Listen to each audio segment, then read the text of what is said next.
दैनिक जागरण संपादकीय डिक्टेशन में आपका स्वागत है।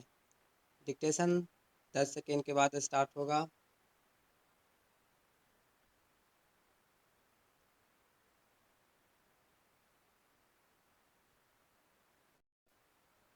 नशीले पदार्थों के तस्करों की गतिविधियों को देखते हुए गृह मंत्री अमित शाह ने narcotic drugs and psychotropic substance यानी एनडीपीएस एक्ट में संशोधन करने की जो जरूरत जताई, उसकी पूर्ति यथाशीघ्र की जानी चाहिए।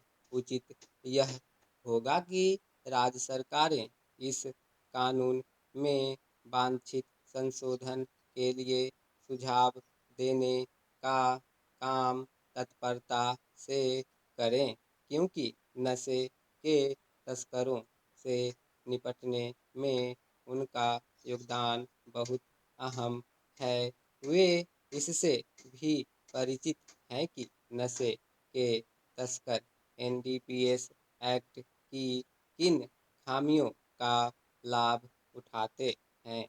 निसंदेह नशा तस्करों के खिलाफ सख्ती बरती जा रही है, लेकिन यह भी एक तथ्य है कि उनके हौसले पस्त नहीं हो पा रहे हैं, और इसका पता इससे चलता है कि नारकोटिक्स ब्यूरो एवं अन्य एजेंसियों की तमाम सक्रियता के बाद भी देश में बड़े पैमाने पर चोरी छिपे मादक पदार्थ लाए जा रहे हैं।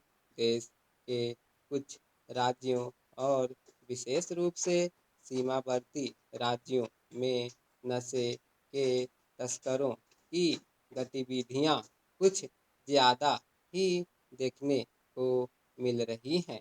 इनमें पंजाब के अतिरिक्त पूर्वोत्तर के राज्य प्रमुख हैं। भारत में विशेष रूप से पाकिस्तान, म्यांमार, ईरान आदि से बड़े पैमाने पर नशीले पदार्थ आ रहे हैं। यह भी देखने को मिल रहा है कि पिछले कुछ समय से देश में भी नशीले पदार्थों का चोरी छिपे निर्माण किया जा रहा है। निसंदेह यह भी एक चुनौती है। देश में किस तरह नशीले पदार्थों की आवक बढ़ रही है, इसका पता इससे चलता है कि जहां वर्ष 2004 से 2014 के बीच 26 लाख किलो सिंथेटिक मादक पदार्थ जब्त किए गए, वहीं 2014 से 2026 के बीच 1.18 करोड़ किलो सिंथेटिक मादक पदार्थ जब्त किए गए।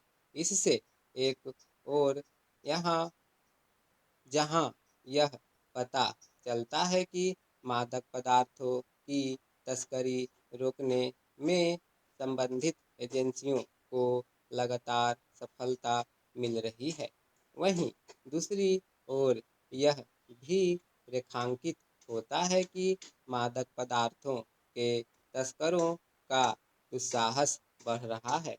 मादक पदार्थों के तस्करों पर सख्ती बरतने की आवश्यकता इसलिए बढ़ गई है क्योंकि नशा केवल युवा पीढ़ी के भविष्य को ही बर्बाद नहीं करता, बल्कि उसके कारोबारी देश की सुरक्षा के लिए खतरा भी पैदा करते हैं।